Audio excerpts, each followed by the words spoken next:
From the East and the West, you've heard others, but now you've tuned into the best. This is a Prime Wave Media production.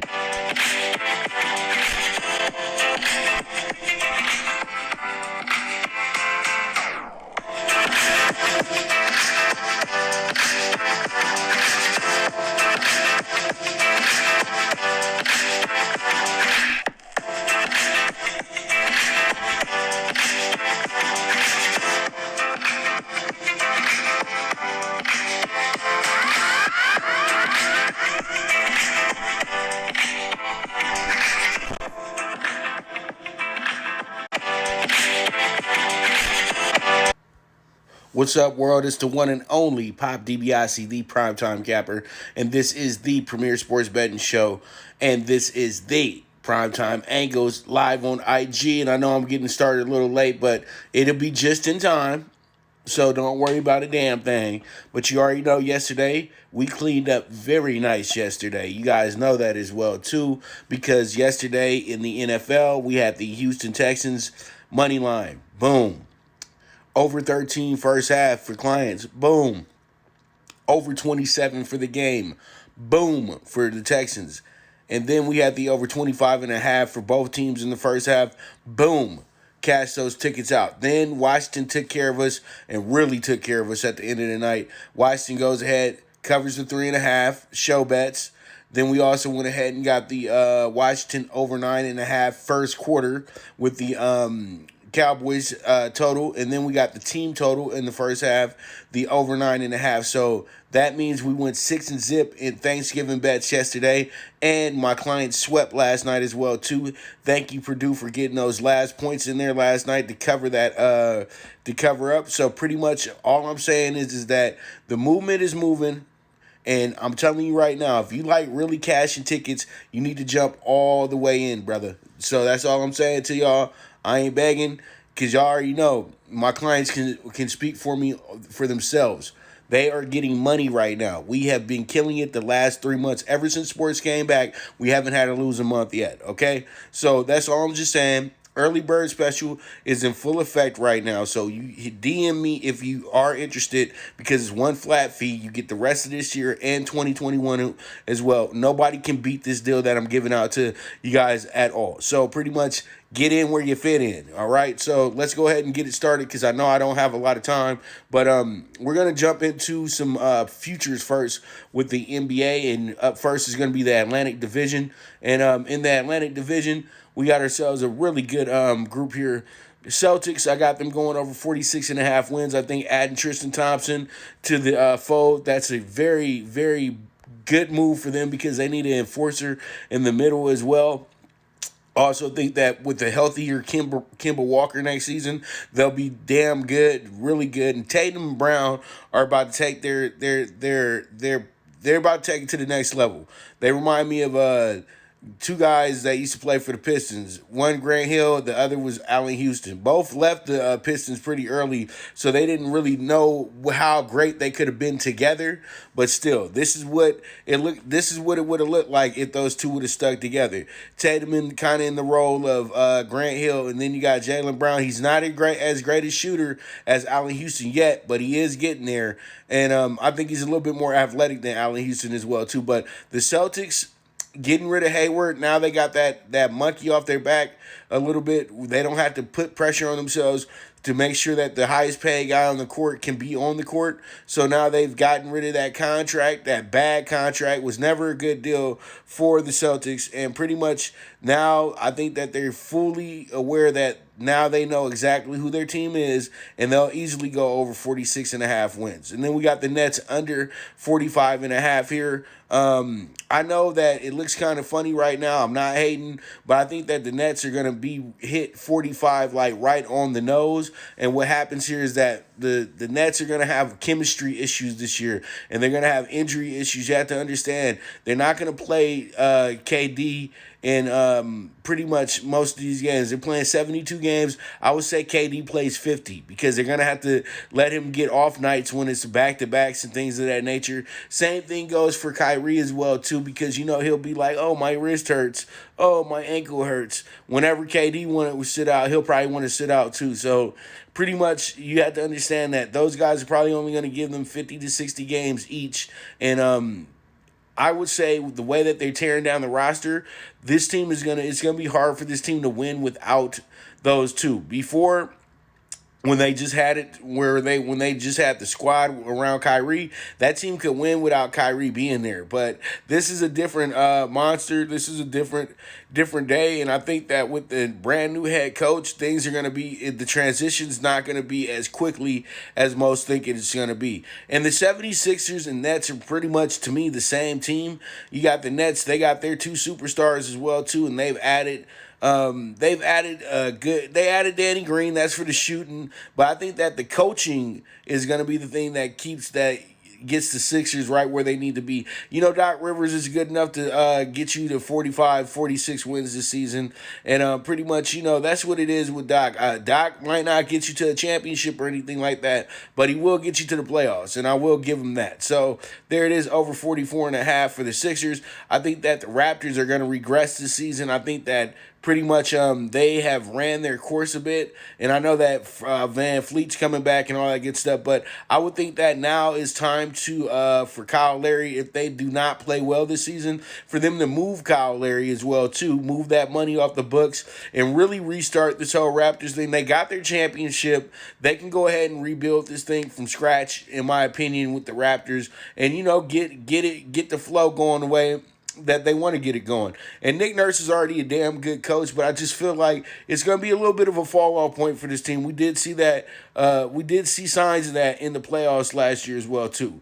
Then we got the Knicks over 22.5 games. I think the Knicks can win 25 games this season. I'm not saying that they make the playoffs this year, but I'm going to say that the Knicks are going to be much better than they're giving them. The Knicks are actually right now number 14 in the overall wins total. So that means that they are at the bottom of the barrel, and a lot of people have New York drafting number 1 next year as well too. So pretty much the Knicks, I would say that they were going to be a bit better, and I think the Knicks will be a team that will cover for you as well too.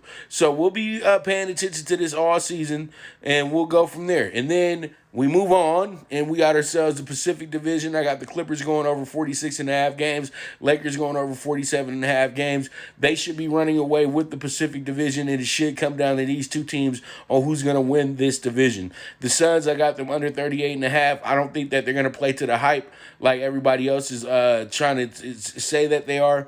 I think that Chris Paul is just getting older, and all he's coming there to do is really just teach lessons and teach you on how to get to the playoffs and everything like that. But that won't be enough for this team to be one of the big factors in the league this year. So pretty much what I'm saying is that the Suns can make it into the playoffs, but they'll probably be like a 37-25 team making it into the playoffs, which isn't bad. But the thing is, though, that's how I see it with them, though, this year, that they'll be a 7th, 8th seed, and they'll be, like, literally barely making it into the playoffs as well, too. They still got to learn how to win fully, you know what I mean? Like, Booker still has tendencies that lose you games. I know he's great, and everybody loves the way he scores, but he has a loser mentality as well, too. So he has to get over that as well, too. So pretty much we move forward, and we got the Warriors over 36.5. I think the Warriors are going to be right there in the middle of things. I know everybody's crying about Clay not being there, but you know what? It's a new day in San Francisco, a new day in the Bay,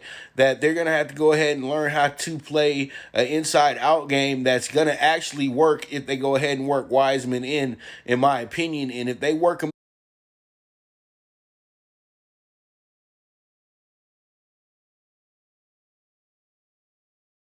in this season, I think that the Warriors will be much better than advertised without Clay. And then they can probably make a move to where they can move Clay as well too, because he'll never be the same player again, man. Even though his shooting won't go anywhere, he won't be the athletic guy that he was before, or the great defender he was before either.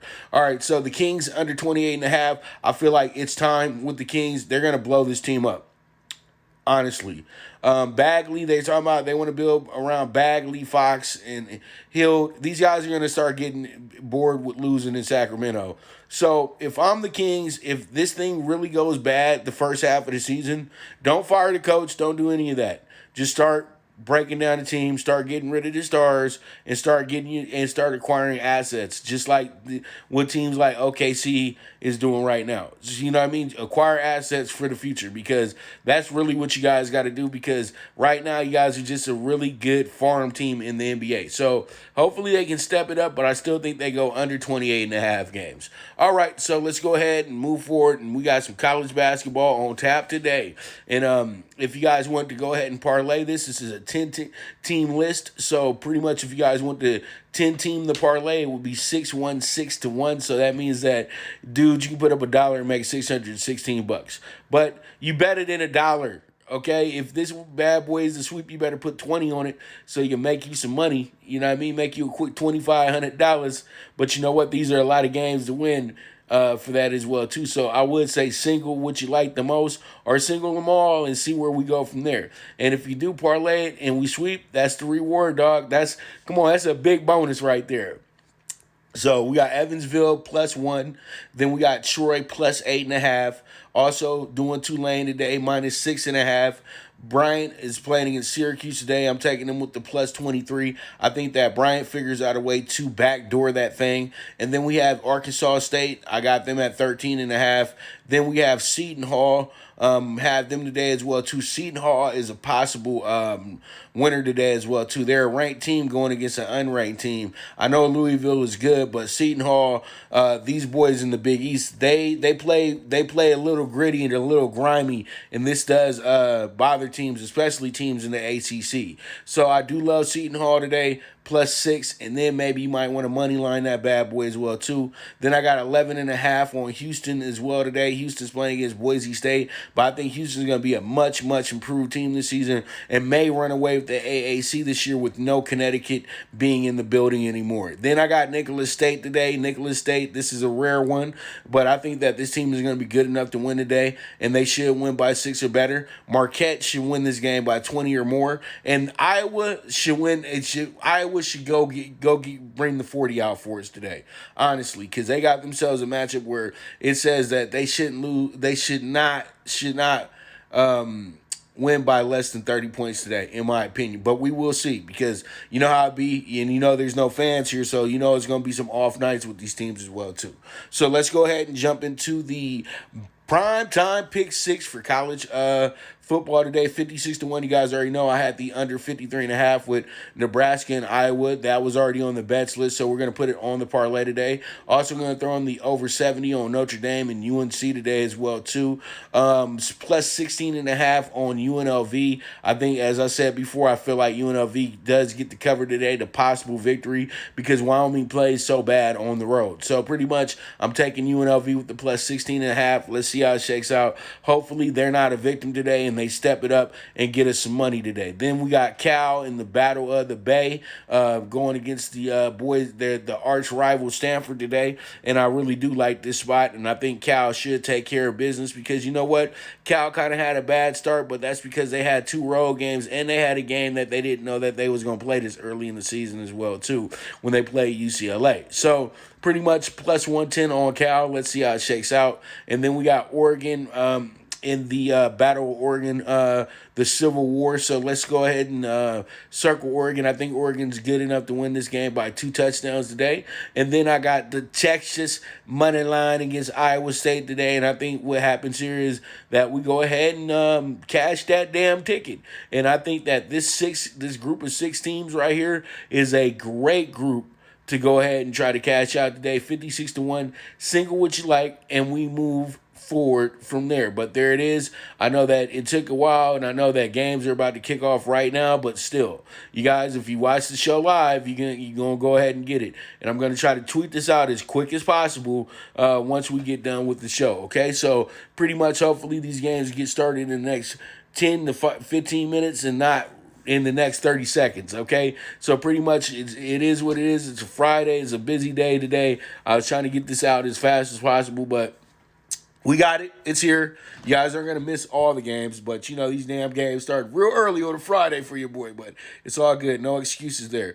But all in all, though, you guys make sure to tap back in with me tomorrow. I will be starting the show at 8 o'clock sharp. No ifs, ands, and buts about it. I'm going to already writing up the script right now for that portion of the show, and you guys make sure to tune in for that as well, too. And I'm just keeping it locked in right here so you guys know this is what you got to do. So hopefully you got the phone in your hand, you on your app, you putting in your pick six or putting in your singles and your individuals and all that good stuff. But for all my horse bettors that are in the room, let's go ahead and talk real quick about Del Mar. All right, so Del Mar, we got the race 3 best value, number 4, the Lovely. This is going to be an import horse. We're going to go ahead and pair this horse up with the 4, 6, 7, 3.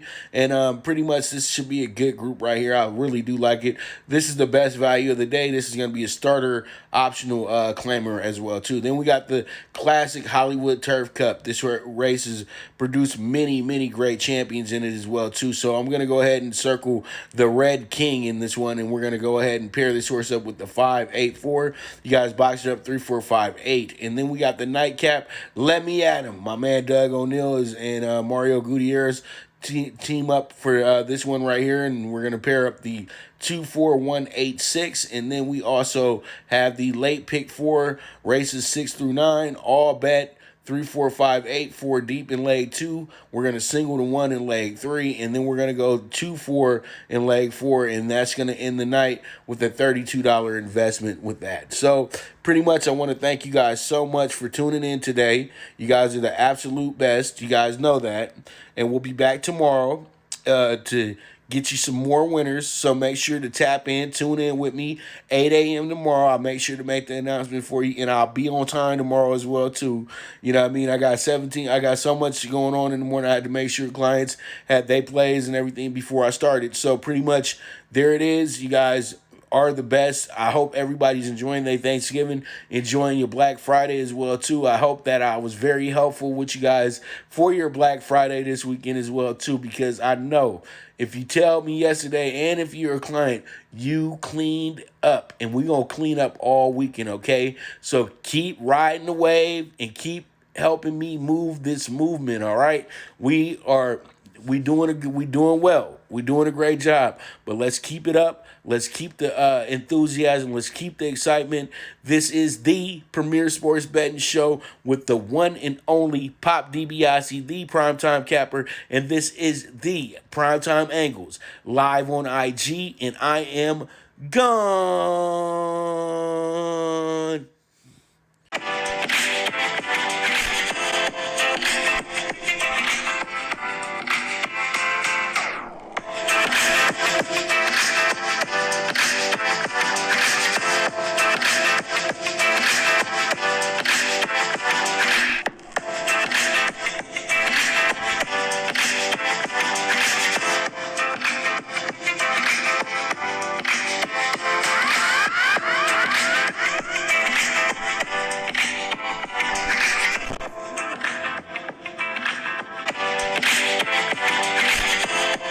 Thank you for tuning in to the Primetime Angles, the premier sports betting show, hosted by the one and only Pop DiBiase, the Primetime Capper.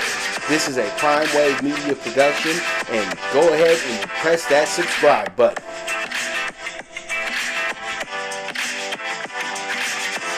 From the East and the West, you've heard others, but now you've tuned into the best. This is a Prime Wave Media production.